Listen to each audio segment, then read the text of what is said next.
Hello दोस्तों, नमस्कार। एक बार फिर से आप सबका स्वागत है आपके चैनल पीसीएस समीक्षा पर। हम कर रहे हैं हेल्थ एजुकेशन ऑफिसर से जुड़ा हुआ सिलेबस, जो कि समाज शास्त्र और स्वास्थ्य से जुड़ा हुआ है। आज इसमें जो हमारा जो लेक्चर है वो जुड़ा हुआ है स्वास्थ्य के सामाजिक आयाम से। अगर आप अपना सिलेबस देखेंगे तो मैं बिल्कुल आपको एकदम सिलेबस टू सिलेबस लेकर ही चल रहा हूँ। हर एक एक टॉपिक मैं आपके सिलेबस से ही जुड़ा हुआ उठा रहा हूँ, कुछ भी इधर उधर की चीज़ें लेकर नहीं आ रहा हूँ। मैं चाहता हूँ कि हम सिलेबस को ही सबसे पहले कंप्लीट करें, उसके बाद जब भी हमें कुछ एक्स्ट्रा पढ़ना होगा तो वो एमसीक्यूज़ के फॉर्म में, जब हम मॉक टेस्ट लेकर आएंगे, एमसीक्यूज़ लेकर आएंगे, तो उसमें आपको चीज़ें एक्स्ट्रा भी मिल जाएंगी। तो इसलिए आपको बिल्कुल घबराना नहीं है। सबसे पहले हमारा यही ड्यूटी है कि हम सबसे पहले सिलेबस को कंप्लीट करें, ठीक है। तो इसलिए सिलेबस को कंप्लीट करते हुए हम आगे बढ़ते हैं, और उसमें हमारा जो नेक्स्ट लेक्चर आया है वो है स्वास्थ्य के सामाजिक आयाम, ठीक है। इससे पहले हम लोगों ने काफ़ी चीज़ें कंप्लीट कर ली हैं, आप उनको रिवाइज करते रहिए और कोशिश यही कीजिए कि उनके साथ साथ उन पे एमसीक्यूज़ और क्वेश्चंस भी को भी सॉल्व करते चलिए। बाकी सारी तैयारी आपको ग्रुप्स पे कराई जा रही हैं, तो उन पे आप अपना फोकस करते रहिए, ठीक है। चलिए स्टार्ट करते हैं अपने क्लास को। और यहाँ पे आज हम एक दृष्टिकोण समझने की कोशिश कर रहे हैं, स्वास्थ्य का समाज के अकॉर्डिंग।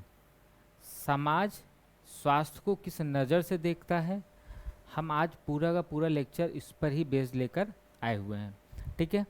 समाज ही असल वो में आप कह सकते हैं कि वो कारक है जो कि हमें बताता है कि स्वास्थ्य क्या है। क्या समाज किसी बीमारी को बीमारी समझता है या नहीं, या समाज आपको बताएगा कि आप बीमार हैं या नहीं। इससे पहले भी हमने जो लेक्चर किए हुए हैं उसमें मैंने आपको, जब हम हेल्थ का टॉपिक पढ़ रहे थे, तब मैंने आपको ये बात बताई थी कि समाज बहुत बड़ा फैक्टर होता है, बहुत बड़ा कारक होता है जो निर्धारित करता है कि स्वास्थ्य क्या है। WHO की जो डिफिनीशन है, जो अलग अलग आप कह सकते हैं कि इंस्टीट्यूट्स की जो डिफिनीशन है, वो अपनी जगह पे एक तरफ है, और समाज की जो डिफिनीशन है या समाज किसे बीमारी मानता है वो एक तरफ है। समाज अगर आपको कह रहा है कि आप बीमार हैं, तो आप बीमार नहीं होते हुए भी आप बीमार हो जाएंगे, या आप कह सकते हैं कि आपको बीमार माना जाएगा। इसलिए ये जो एंगल है, ये जो दृष्टिकोण है समाज का और स्वास्थ्य का, इसे ही आज हम समझने वाले हैं, ठीक है। आप एक बात को समझ लीजिए कि असल में समाज ही निर्धारित करता है कि कोई व्यक्ति या स्वास्थ्य क्या होता है। कोई व्यक्ति स्वस्थ है या नहीं है, या स्वास्थ्य क्या होता है, ये कुछ हद तक समाज ही निर्धारित करता है। बायोलॉजिकल कंडीशंस तो अलग हैं। बायोलॉजिकली हम स्वस्थ हैं या अस्वस्थ हैं वो हमें डॉक्टर्स बता देते हैं, या कह लीजिए कि वो हमें डायग्नोस्टिक से, जो डायग्नोस वाली चीज़ें होती हैं उनसे हमें पता चल जाता है कि हम बीमार हैं या नहीं हैं। लेकिन बहुत सी आप कह सकते हैं कि धारणाएं ऐसी हैं जहाँ पे हमें पता चलता है कि समाज ही निर्धारित करता है कि स्वस्थ आप हैं या नहीं है, या स्वास्थ्य किसे कहा जाता है और किसे नहीं कहा जाता है, ठीक है। इसी में आगे हम बढ़ते हैं, और सबसे पहले हमने यहाँ पे एक समाज शास्त्रीय दृष्टिकोण की बात कही, जो स्वास्थ्य को केवल बीमारी की अनुपस्थिति नहीं कहता है। मैंने वही बोला कि क्या बीमारी की अनुपस्थिति ही केवल आपके स्वास्थ्य को निर्धारित करती है, तो ये बात बिल्कुल गलत है। अगर मुझे बुखार है तो मैं बीमार हूँ, ये बात बिल्कुल सही है, ठीक है। लेकिन अगर मुझे बुखार नहीं है तो क्या मैं स्वस्थ हूँ, ये कहना बिल्कुल ही गलत होगा। हो सकता है मुझे कोई मानसिक तनाव हो सकता है मेरे कि बेसिकली कह सकते हैं कि मुझे डायबिटीज़ हो, या मुझे कोई लंबी बीमारी हो। तो क्या बीमारी केवल और केवल हम बायोलॉजिकल कंडीशन से ही निर्धारित करते हैं? ऐसा नहीं है। इसका सामाजिक दृष्टिकोण ये है कि बीमारी अगर आपको नहीं है, इसके बावजूद भी आप स्वस्थ नहीं हैं, ये बात बोला जा सकता है, ठीक है। बात आपको यहाँ पे थोड़ा सा समझने वाली ये है कि इसने, देखिए, सामाजिक दृष्टिकोण में एक बात बोली, और वो ये बोल रहा है कि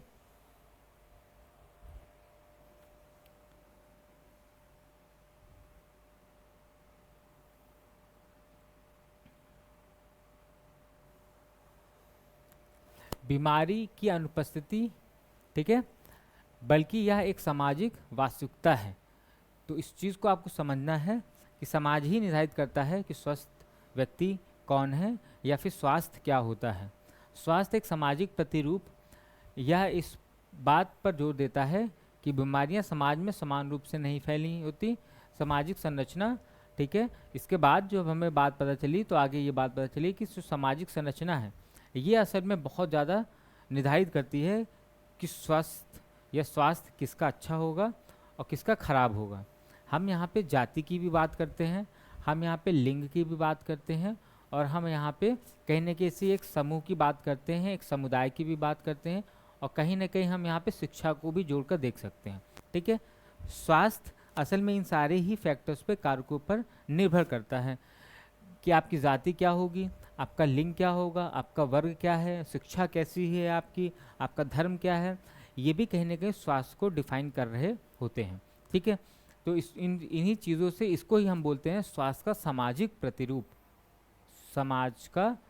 सामाजिक प्रतिरूप असल में ये बताने की कोशिश करता है कि स्वास्थ्य असल में कैसे जाति पर, धर्म पर, किसी वर्ग पर निर्धारित करता है, ठीक है। सामुदायिक स्वास्थ्य की अगर हम बात करते हैं यहाँ पे, इसमें व्यक्तिगत उपचार के बजाय हम पूरे समुदाय की जीवन प्रत्याशा और मृत्यु दर की बात करते हैं। जैसे हम लोगों ने देखा मातृ मृत्यु दर, ये एक केवल समूह की बात कर रहा है, यानी हम यहाँ पे केवल किसकी मृत्यु दर की बात कर रहे हैं, हम यहाँ पे उन माताओं की मृत्यु दर की बात कर रहे हैं जो बच्चे को जन्म देती हैं। अगर जन्म देते वक्त माताओं की मृत्यु हो जाती है तो उसे ही हम मातृ मृत्यु दर में काउंट करते हैं। तो ये तो केवल और केवल एक समूह की ही बात हो रही है, हम केवल इस समूह में उन महिलाओं को या उन माताओं को रख रहे हैं जिनकी मृत्यु हो जाती है जन्म के समय, बच्चे को जन्म देते वक्त। तो ये एक समूह की बात हुई, इसीलिए हम यहाँ पे कह रहे हैं कि स्वास्थ्य जो होता है एक सामुदायिक स्वास्थ्य की भी बात हम करते हैं सामाजिक स्तर पर, ठीक है, जिसमें हम पर्टिकुलर किसी की मृत्यु दर और किसी की लाइफ एक्सपेक्टेंसी, यानी कि वो कितना जी रहा है कोई समुदाय। जैसे मैं बोल रहा हूँ कि हमारे भारत में महिलाओं के जीने का जो काल है, यानी कि लाइफ एक्सपेक्टेंसी है, वो ज़्यादा है पुरुषों से। तो हमने महिलाओं को एक समूह में रखा और पुरुषों को एक अलग समूह में रखा, ठीक है। तो यहाँ पे हम असल में सामुदायिक स्वास्थ्य की बात करते हैं। और चौथा जो हमारे पास आता है वो सांस्कृतिक आयाम की बात करते हैं। स्वास्थ्य को सांस्कृतिक तरीके से हम कैसे देख सकते हैं, ये असल में अपने आप में एक बहुत ही बड़ी बात है। आपने खुद भी देखा होगा कि हमारे जो सांस्कृतिक व्यवहार होता है, हमारे जो रीति रिवाज होते हैं, उसमें हम हेल्थ को अलग अलग नज़रियों से देखते हैं, ठीक है। कहीं पे आपने देखा होगा कोई छोटा बच्चा बहुत रो रहा है, बहुत दिनों से मान लीजिए वो रो रहा है या फिर फ्रिक्वेंटली रो रहा है, तो माँ कहती है कि इसको नज़र लग गई, या घर वाले कहते हैं कि इसको नज़र लग गई है। लेकिन क्या असल में सच में उसको नज़र लगी है? अगर हम मेडिकल के दृष्टिकोण से देखें, हम अगर जाकर बात करें डॉक्टर के दृष्टिकोण से, तो जब आप उसको डॉक्टर के पास लेके जाएंगे तो डॉक्टर उसको डायग्नोज करेगा और उसके अंदर अगर किसी तरह की कोई तकलीफ़ है, कोई बीमारी है, तो उसको समझने की कोशिश करेगा और उसका एक रिजल्ट निकालेगा और उससे कुछ दवाइयाँ देगा और कहेगा कि आप बच्चे को ये दवाई खिलाइए, ठीक है। तो क्या वो बच्चा असल में बीमार था या उसको किसी न किसी तरह की तकलीफ थी इसलिए वो रो रहा था? लेकिन अगर हम इसी को सांस्कृतिक दृष्टिकोण से जोड़ कर देखते हैं, तो परिवार में जो बुज़ुर्ग लोग होते हैं या फिर आप कह लीजिए कि जो परिवार के जो लोग होते हैं, वो कहते हैं कि नहीं ठीक है, बच्चे की नज़र उतार दो, हो सकता है इसको नज़र लग गई हो और नज़र उतारने से वो बच्चा ठीक हो जाएगा। तो ये भी स्वास्थ्य को देखने का जो एक सांस्कृतिक दृष्टिकोण है ना, हम उसकी बात करते हैं कि जो सांस्कृतिक आयाम है हम उसकी भी बात यहाँ पे कर रहे होते हैं। आपने देखा होगा बहुत से बीमारियों में लोग बेसिकली डॉक्टर्स के पास जाने से पहले वो झाड़ फूक कराने के लिए किसी ओझा या किसी तांत्रिक के पास जाते हैं। ये भी आपने देखा है कि एक सांस्कृतिक आयाम के ही अंतर्गत चीज़ें आती हैं। मैंने तो इवन यहाँ तक भी देखा हुआ है कि बहुत जो क्रिटिकल सिचुएशन की जो बीमारियाँ हैं उनमें भी लोग झाड़ फूक की तरफ ज़्यादा रुचि दिखाते हैं कंपेयर टू डॉक्टर्स के पास जाने के, ठीक है। तो ये बेसिकली यहाँ पे ही हमें अपने दृष्टिकोण को थोड़ा सा बदलना है। आपको ये बात समझना होगा कि अगर आपको कोई बीमारी है तो आपको किसी ओझा के पास और तांत्रिक के पास जाना है तो आप जाइए, लेकिन उससे पहले आपको किसी डॉक्टर को दिखाना आवश्यक होता है। तो आपको उसकी तरफ ज़्यादा फोकस करने की बात देखनी चाहिए, ठीक है। क्योंकि वो जो बच्चा है या फिर वो जो व्यक्ति है, हो सकता है कि अगर वो समय पे डॉक्टर के पास पहुंच जाए तो वो ठीक हो सकता है या उसको किसी गंभीर समस्या में नहीं फंसना पड़ेगा, ठीक है।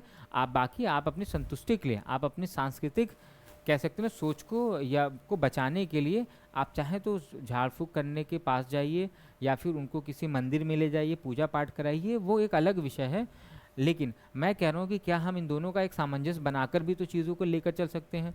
लेकिन कोशिश ये कीजिए कि सबसे पहले आप डॉक्टर के पास जाइए, उसके बाद आप अपने बाकी चीज़ों पर ध्यान दे सकते हैं। ठीक है, चलिए, तो ये सारी की सारी बातें हमारे सामाजिक आयाम को लेकर थी, स्वास्थ्य को लेकर। स्वास्थ्य के जो सामाजिक निर्धारक होते हैं वो कौन कौन है, तो WHO के अनुसार अगर देखें तो वे स्थितियां हैं जिनमें लोग पैदा होते हैं। ठीक है, यानी कि जो समाज है, समाज में ही लोग पैदा होते हैं, यहाँ पे ही बढ़ते हैं और यहीं पे रहते हैं और काम करते हैं। तो ये समाज है बेसिकली, ये वो है जहाँ पे हम बेसिकली पैदा हो रहे हैं, यहीं पे बड़े होते हैं, यहीं पे बढ़ते हैं, रहते हैं और काम करते हैं। ठीक है, इसके हिसाब से ही तो समाज, इसीलिए तो हमारे जीवन पे बहुत गहरा प्रभाव डाल रहा है। हम जिस समाज में रह रहे हैं, जहाँ पैदा हुए हैं, उसका प्रभाव हमारे ऊपर हर एक एक पल पड़ रहा होता है और हर एक एक बात पर पड़ रहा होता है। ठीक है, इसीलिए ये काफ़ी इंपॉर्टेंट चीज़ है कि हम समाज को स्वास्थ्य से जोड़कर देख रहे हैं। यहाँ पे हम शिक्षा की जब हम बात करते हैं तो शिक्षा कैसे स्वास्थ्य को जोड़कर देख रहा होता है। शिक्षा, अगर साक्षरता और स्वास्थ्य की बात करें तो जागरूकता के बीच सीधा संबंध है। शिक्षित व्यक्ति निवारक स्वास्थ्य सेवा को बेहतर समझता है। एक बात को आपको समझनी होगी कि अगर कोई व्यक्ति शिक्षित है तो वो बीमारी का इंतज़ार नहीं करता है, वो बीमारी का कभी इंतज़ार नहीं करेगा, वो बल्कि बीमारी के निवारक जो दृष्टिकोण है ना, उन पर काम करने की बात करता है। अगर कोई व्यक्ति शिक्षित है तो वो कभी भी अपने बचाव की बात करता है, वो बीमारी तक का इंतज़ार कभी नहीं करेगा। ठीक है, बचाव कैसे हो सकता है, तो वो टीकाकरण कराएगा अपने बच्चों का या अपना खुद का टीकाकरण कराएगा। अगर वो सच है तो हमने देखा होगा कि कोरोना के टाइम पे बहुत से लोगों ने टीकाकरण कराया, तो वो जागरूक थे अपने बीमारी को लेकर या अपने स्वास्थ्य को लेकर, जागरूक थे, इसलिए उन्होंने टीकाकरण करवाया। ठीक है, इसके अलावा अगर आपने देखा होगा तो स्वास्थ्य के लिए जो भी जो भी जैसे जो प्रिकॉशंस होते हैं, बचाव होते हैं, जैसे अभी आपने देखा होगा कि डेंगू की जब बात करते हैं, मलेरिया की बात करते हैं, तो हमने कहा कि आसपास पानी साफ़ होना चाहिए।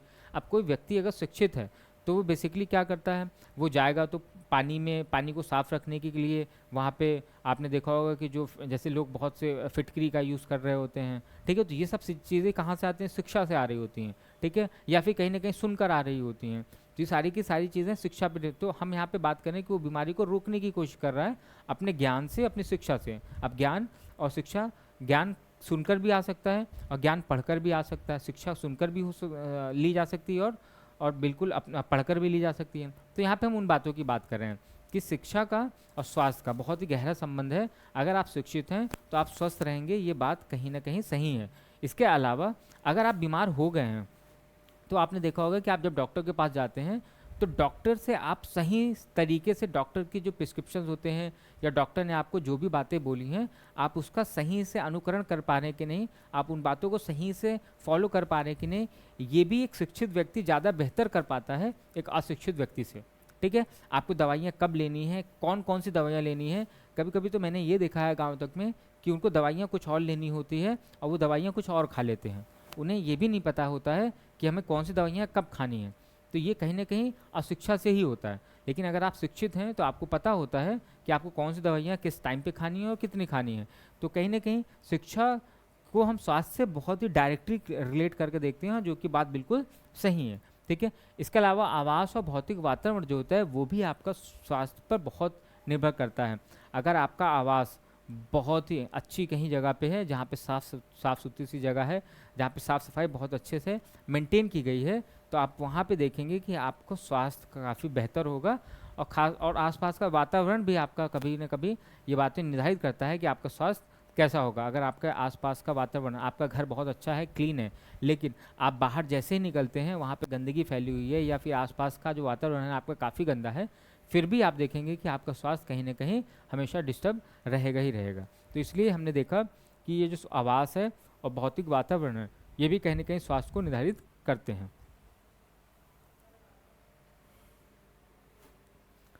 सामाजिक समर्थन नेटवर्क की हम बात करते हैं। एक बात और है यहाँ पे, ये जो शब्द है सामाजिक समर्थन नेटवर्क, ये भी आपके स्वास्थ्य पर बहुत गहरा प्रभाव डालता है। ठीक है, अब ये सबका मतलब क्या है कि आप जब बीमार होते हैं ना, तो आपको एक सपोर्ट की ज़रूरत होती है। वो सपोर्ट चाहे परिवार का हो या फिर समाज का हो या दोनों का हो, इसका महत्व आपको समझना होगा।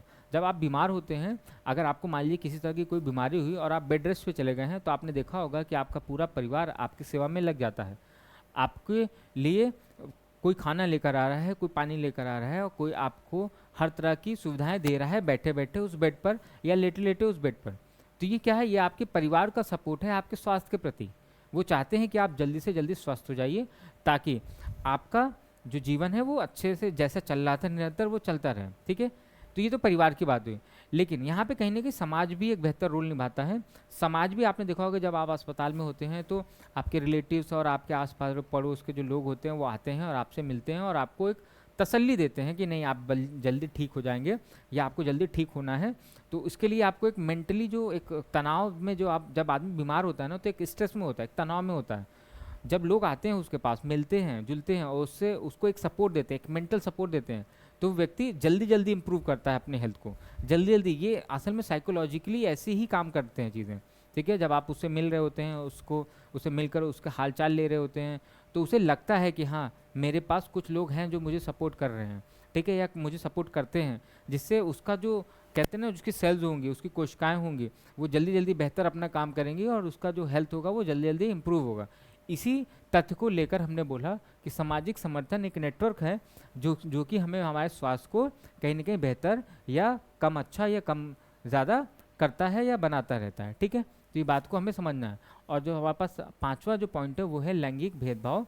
आपको पता है कि लैंगिक भेदभाव भी हमारे स्वास्थ्य को कहीं ना कहीं आप कह सकते हैं कि निर्धारित करता है।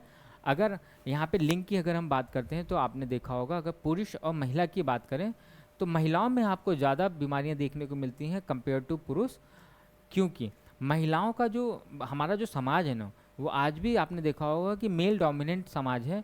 तो यहाँ पे पुरुषों के लिए तो काफ़ी चीज़ें की जाती हैं, लेकिन महिलाओं के लिए कहीं ना कहीं बहुत सी चीज़ें नहीं की जाती हैं, जिसकी वजह से महिलाओं का स्वास्थ्य, पोषण, ये सारी की सारी चीज़ें डिस्टर्ब होती हैं। अब बहुत से राज्य या बहुत से ज़िले या बहुत से परिवार ऐसे हैं जहाँ पे आपने देखा होगा कि महिलाएं बिल्कुल अंत में खाना खाती हैं।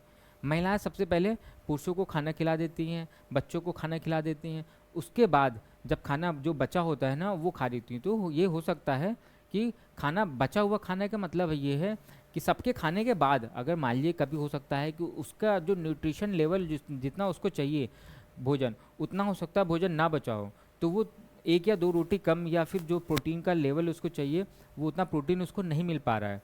इससे होगा क्या, उसका पोषण का स्तर धीरे धीरे गिरेगा। और ये एक दिन में पता नहीं चलती हैं चीज़ें। जब वो निरंतर मान लीजिए कि महीने में अगर उसने 5 से 6 दिन 7 दिन भी अगर अपना पोषण कंप्लीट नहीं किया, तो यही पोषण धीरे धीरे उसको कुपोषण की तरफ लेकर चला जाएगा और जिसकी वजह से उसका स्वास्थ्य गिरने लगेगा। तो और आपने देखा होगा खासतौर पर जिन महिलाओं के ऊपर काम करने का प्रेशर ज़्यादा होता है, घरेलू कार्य जिनके पास ज़्यादा होते हैं और जो खाने पर ध्यान नहीं देती हैं, उनका पोषण स्तर एक टाइम के बाद बहुत तेज़ी से गिरता है। क्योंकि कहीं ना कहीं ये डिपेंड करता है कि उनका जो पोषण स्तर है वो धीरे धीरे कम हो रहा होता है और ये बात उनको पता नहीं चल रही होती है। फिर अचानक से एक दिन उनकी तबीयत खराब होती है, तब उनको भी पता चलता है, पूरे परिवार को पता चलता है, क्योंकि वही महिला थी जो पूरा परिवार को संभाल कर रखे हुए थे, पूरे परिवार का कार्य कर रही थी। उसके बाद सभी को परेशानी एक साथ झेलनी पड़ती है। तो ये है असल में लैंगिक भेदभाव की बात। अब ये सामाजिक से जितने भी आयाम है ना, ये समाज के आयाम हैं जो हमें स्वास्थ्य को समझने में बेहतर एक अप्रोच देते हैं। आर्थिक स्थिति की अगर हम बात करें तो अमीर और गरीबी की बात करते हैं। आपको भी पता है कि एक अमीर व्यक्ति का स्वास्थ्य हमेशा आपको अच्छा मिलेगा। वो इसलिए मैं बोल रहा हूँ क्योंकि उसके पास अच्छे अस्पताल हैं, अच्छी स्वास्थ्य सुविधाएं हैं, उसके बाद पैसा है अपने स्वास्थ्य पे खर्चा करने के लिए, उसके पास पैसा है अपने पोषण पे खर्चा करने के लिए, इसलिए उसका स्वास्थ्य आपको हमेशा बेहतर मिलेगा। ठीक है, लेकिन अगर वहीं पे हम एक गरीब की बात करें तो उसको ना तो अच्छे से पोषण मिल रहा है, ना ही उसके पास अच्छी साफ़ सफाई है, वो हाइजीन नहीं मेंटेन कर पा रहा है, जिसकी वजह से उसको स्वास्थ्य का खराब होने का डर तो ऑलरेडी वैसे ही है, ऊपर से उसका पोषण भी कंप्लीट नहीं हो रहा है, तो अंदर से भी इम्यूनिटी भी वीक हो रही है, बाहर से भी माइक्रोब्स के अटैक करने के चांसेस सबसे ज़्यादा हैं। तो दोनों ही तरीके से आप देखेंगे तो एक गरीब परिवार या एक गरीब व्यक्ति को अस्वस्थ होने के चांसेस सबसे ज़्यादा हैं। लेकिन जब हम अमीर की बात करते हैं तो आपने देखा होगा कि उनका पोषण स्तर भी अच्छा होता है, ठीक है। वो समय समय पे योगा, व्यायाम और एक्सरसाइज वगैरह भी करते रहते हैं। साथ में आपने देखा होगा कि उनके पास अगर वो बीमार भी हो जाते हैं तो उनके पास अच्छे डॉक्टर्स होते हैं, अच्छे हॉस्पिटल जाने के पैसे होते हैं, ठीक है। इन्हीं कारकों की बात असल में यहाँ पे रखी गई है, कही गई है। आर्थिक स्थिति स्वास्थ्य का सबसे, ठीक है, प्रभावी निर्धारक है। अगर आप देखेंगे तो इसे स्वास्थ्य की सामाजिक सीढ़ी, इसे हम सामाजिक सीढ़ी क्यों बोल रहे हैं, सोशल ग्रेडियंट क्यों बोल रहे हैं, तो आपने इस बात को समझा कि अगर आपके पास पैसे हैं तो आप अपने आप को धीरे धीरे क्या कर सकते हैं, स्वस्थ बना सकते हैं। सीढ़ी का मतलब यहाँ पे ये है कि मान लेते हैं कि एक कोई गरीब इंसान है, गरीब व्यक्ति है, और ये अगर धीरे धीरे अपने इनकम में वृद्धि करे, अगर ये अपनी आय सुधारे, आय में सुधार करे, तो आय में सुधार करने से इसके पोषण स्तर में सुधार होगा। सबसे पहले पोषण स्तर में सुधार होगा, और आपको भी पता है कि अगर पोषण स्तर में सुधार होगा तो इसके स्वास्थ्य में भी सुधार होगा, स्वास्थ्य में सुधार होगा। तो आपने देखा कि हम कह सकते हैं कि अगर किसी की आर्थिक स्थिति अच्छी होगी तो उसका स्वास्थ्य भी अच्छा होगा। इसीलिए इसको हम बोल रहे हैं स्वास्थ्य की सामाजिक सीढ़ी, यानी जो आर्थिक स्थिति होती है किसी भी व्यक्ति की, आर्थिक स्थिति वो उसके स्वास्थ्य की सामाजिक सीढ़ी होती है, ठीक है। तो इस बातों को आपको ध्यान रखना है। गरीबी और खराब स्वास्थ्य का चक्र जो होता है ये काफ़ी खराब होता है। यहाँ पे आपने देखा होगा कि जो गरीब होते हैं, ये चक्र का मतलब होता है कि अगर आप गरीब हैं तो आप अस्वस्थ हो जाएंगे, और अगर आप अस्वस्थ हैं तो आप गरीब हो जाएंगे। ये ऐसे एक साइकिल बन रही होती है। जैसे मान लेते हैं कि कोई गरीब है,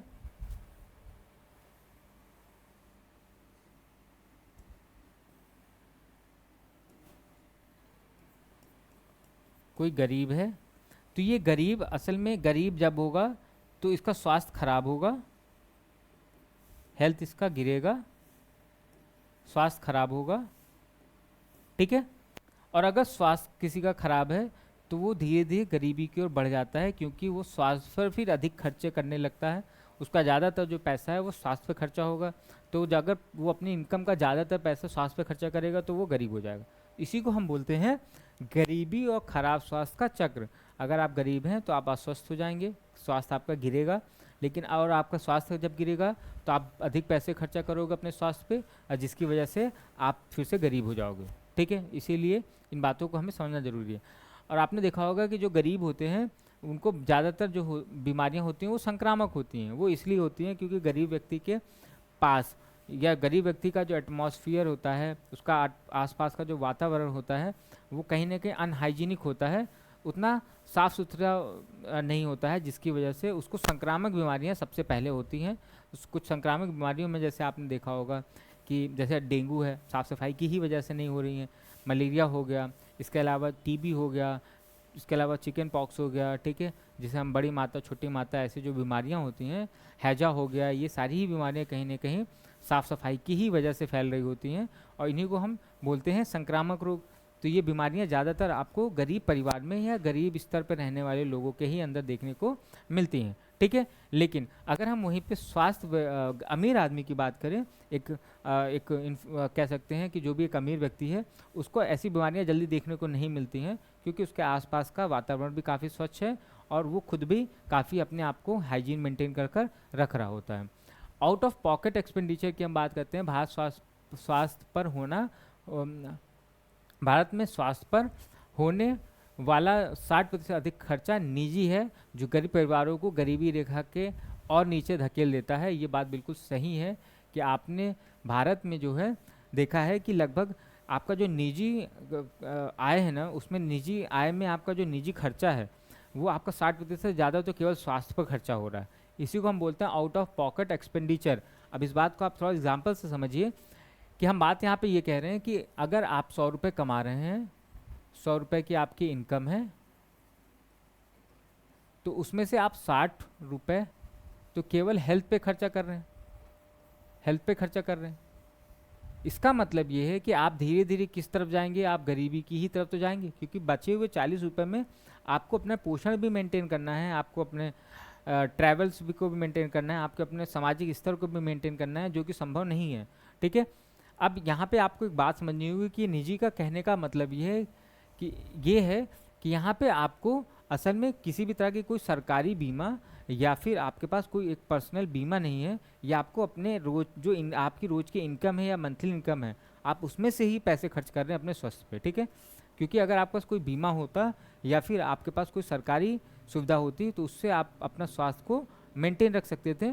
इसलिए आप जब अपने इनकम से कोई पैसा खर्चा कर रहे हैं अपने हेल्थ पे, तो धीरे धीरे आप या आपका वो परिवार पूरा का पूरा गरीबी रेखा के नीचे धकेल दिया जाता है या चला जाएगा। ठीक है, इसके बाद स्वास्थ्य सेवा तक पहुंच की अगर हम बात करें तो स्वास्थ्य सेवा की जो पहुंच होती है वो काफ़ी दूरी और परिवहन खर्च और मजदूरी का नुकसान गरीबों के इलाज से रोकता है। ठीक है, आपको भी पता है कि अगर एक गरीब के लिए, आप पहले हम एक गरीब की बात करते हैं, गरीब के स्तर पे अगर हम जाकर देखें तो उसके लिए जो हॉस्पिटल है वो काफ़ी दूर है, और जब उसे दूर हॉस्पिटल है तो उसे जाने के लिए पैसे खर्च करने पड़ेंगे हॉस्पिटल तक।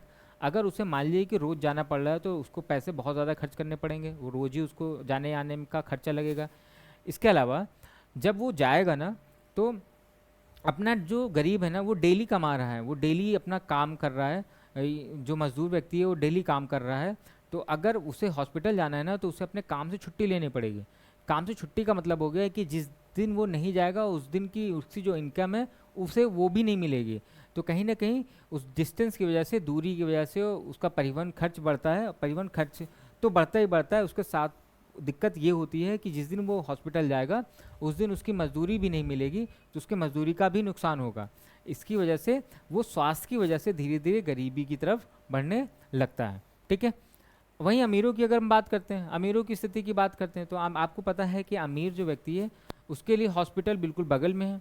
वो ऐसे पॉश इलाकों में रह रहा है जहाँ पे हॉस्पिटल हर 10 कदम पे या हर 10-100 मीटर 1500 मीटर पे उसको आराम से हॉस्पिटल मिल जा रहा है, तो उसके जाने का खर्च भी बच रहा है। साथ में उसको, अगर आपने देखा होगा कि वो जो इंसान है वो जिस दिन जाएगा तो नॉमिनल उसका खर्चा होगा, और साथ में हो सकता है कि वो बेसिकली किसी ऑफिस में काम कर रहा है तो वो उस दिन छुट्टी लेकर चला जाएगा, जिस दिन उसकी उसकी जो क्या कहते हैं इनकम भी बनी रहेगी। ठीक है, या उसका बिजनेस है तो वो 15-20 मिनट आधे एक घंटे के लिए किसी को भी वहाँ पे बैठा के चला जाएगा, जिससे उसकी इनकम भी डिस्टर्ब नहीं होती है। ठीक है, तो वो अमीर जो व्यक्ति है उसके लिए ये सारी ही चीज़ें आप कहेंगे कि बहुत मायने नहीं रखती हैं। उसका स्वास्थ्य हमेशा ना तो वो गरीब होने वाला है, क्योंकि वो जितने भी पैसे खर्चा कर रहा है उससे ज़्यादा पैसे उसके पास ऑलरेडी हैं, और उसका किसी तरह का कोई नुकसान भी नहीं हो रहा है। जाने पर भी खर्चे कम लग रहे हैं, पैसे कम लग रहे हैं, क्योंकि हो सकता है उसे 100-200 मीटर पे ही कोई हॉस्पिटल हो, तो आने जाने का खर्चा भी नहीं है। उसके बाद वो कहीं जा रहा है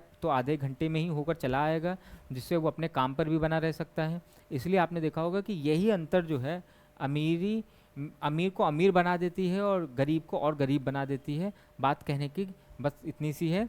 और आपने देखा होगा कि जो इनकी बीमारियां होती हैं वो भी इन्फेक्शियस नहीं होती हैं। जो अमीर व्यक्ति होते हैं वो जाहिर सी बात है कि उनको आपको कॉलरा यानी हैजा, चिकन पॉक्स, स्मॉल पॉक्स, या फिर आपने टीबी की बात कही, ऐसी बीमारियाँ, डेंगू, मलेरिया, ये जल्दी नहीं होंगे, क्योंकि ये अपने आसपास काफ़ी स्वच्छता को मेंटेन रखते हैं, अपना जो हाइजीन मेंटेन रखते हैं, जिसके कारण इनको ऐसी बीमारियां नहीं होती हैं। लेकिन इनको कुछ इनकी अलग तरह की बीमारियां हो सकती हैं, जैसे इनको कुछ लंबी बीमारियां हो सकती हैं, जैसे डायबिटीज़ हो सकता है, क्योंकि इनका जो जीने का स्तर होता है वो थोड़ा सा अलग तरीके का होता है। यहाँ पे मोटापा देखने को मिल सकता है, डायबिटीज़ देखने को मिल सकती है, ये अलग तरह की बीमारियों से जूझ रहे होते हैं, तनाव देखने को मिल सकता है, मानसिक तनाव, स्ट्रेस, ये सारी चीज़ें इनमें देखने को मिल सकती है, पर संक्रामक बीमारियाँ इनमें देखने को कम मिलती हैं। ठीक है, यहाँ पे हम बात करते हैं बेहतर जीवन प्रत्याशा की। अगर यहाँ पे मैंने बोला ना, इनको जो बीमारियाँ होंगी अमीरों की वो कैसी होंगी, वो नॉन कम्युनिकेबल डिजीज़ होंगी, नॉन कम्युनिकेबल डिजीज़ होंगी।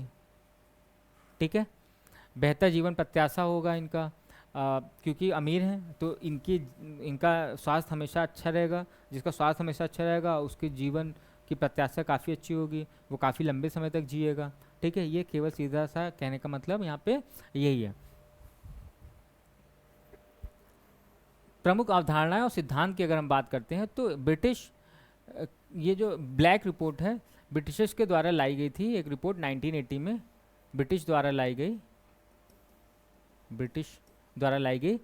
इस रिपोर्ट में बोला गया, इसने स्थापित किया कि सामाजिक आर्थिक स्थिति ही मृत्यु दर में अंतर का मुख्य कारण है।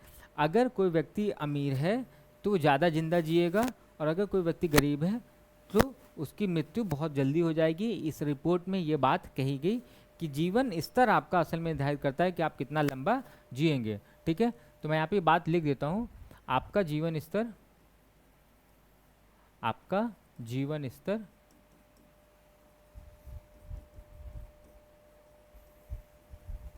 निर्धारित करता है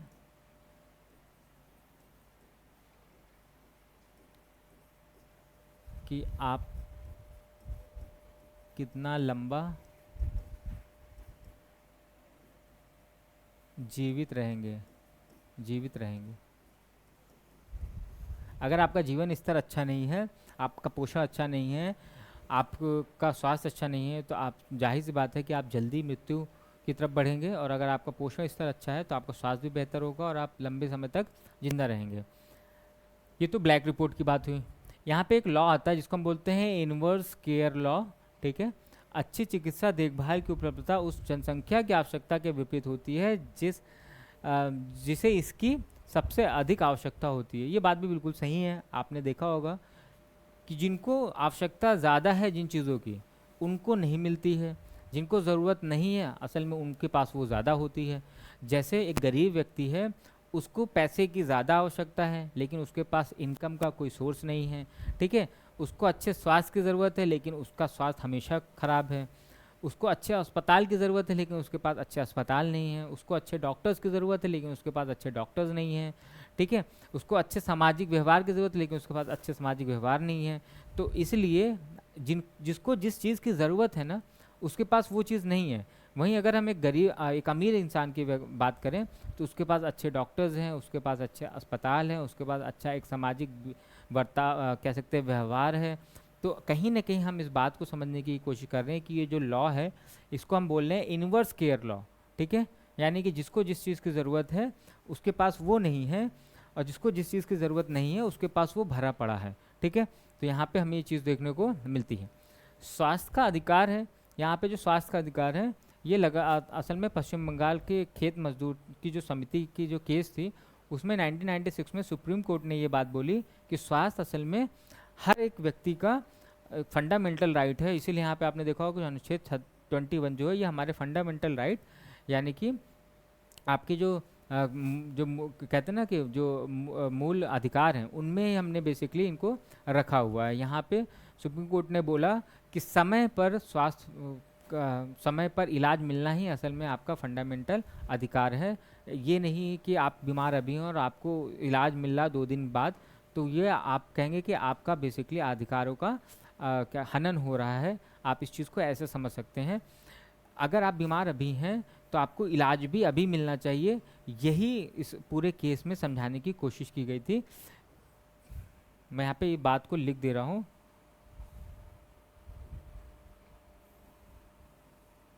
स्वास्थ्य का अधिकार तभी है जब आवश्यकता पर तथा सही समय पर इलाज मिले। इस पूरे केस में असल में यही बात कही गई कि अगर आप अस्वस्थ हैं और आपको सही समय पर इलाज नहीं मिल रहा है तो असल में आपके अधिकारों का हनन हो रहा है।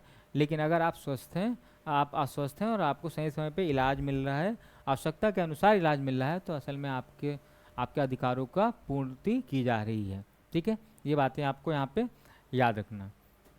सामाजिक संरचना और स्वास्थ्य की अगर हम बात करें तो ये सारी बातें हमने ऑलरेडी देख ली हैं। जाति और स्वास्थ्य आपका बहुत कहीं ना कहीं निर्धारित करता है आपके स्वास्थ्य को लेकर।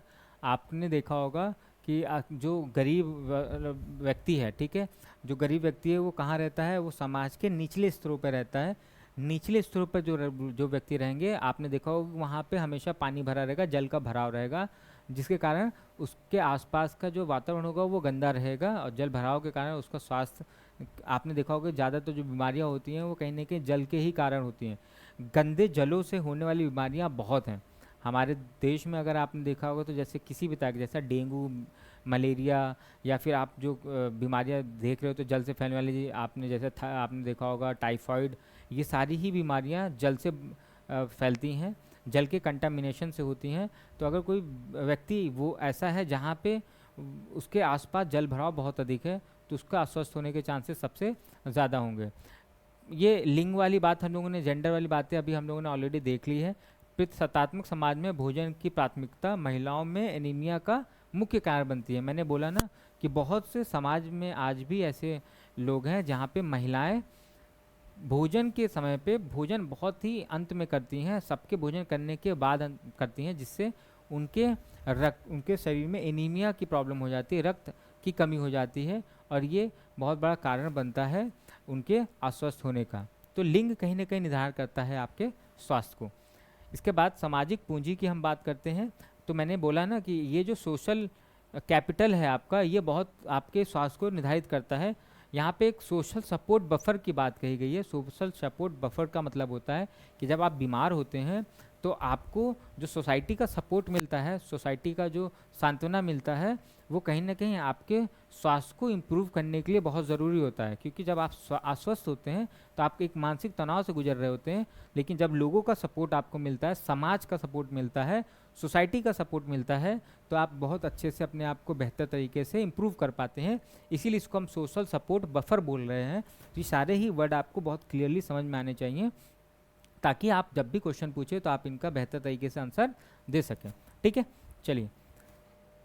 सांस्कृतिक विश्वास और वर्जनाएं जो हैं यहाँ पे, वो काफ़ी हद तक आपके स्वास्थ्य को निर्धारित करती हैं। इन पे हमने पहले भी मैंने आपको बोला कि जो समाज में ये अलग अलग तरह की भ्रांतियाँ हैं हमारे स्वास्थ्य को लेकर, उनको हमें कहीं ना कहीं उनसे हमें निजात पाना होगा।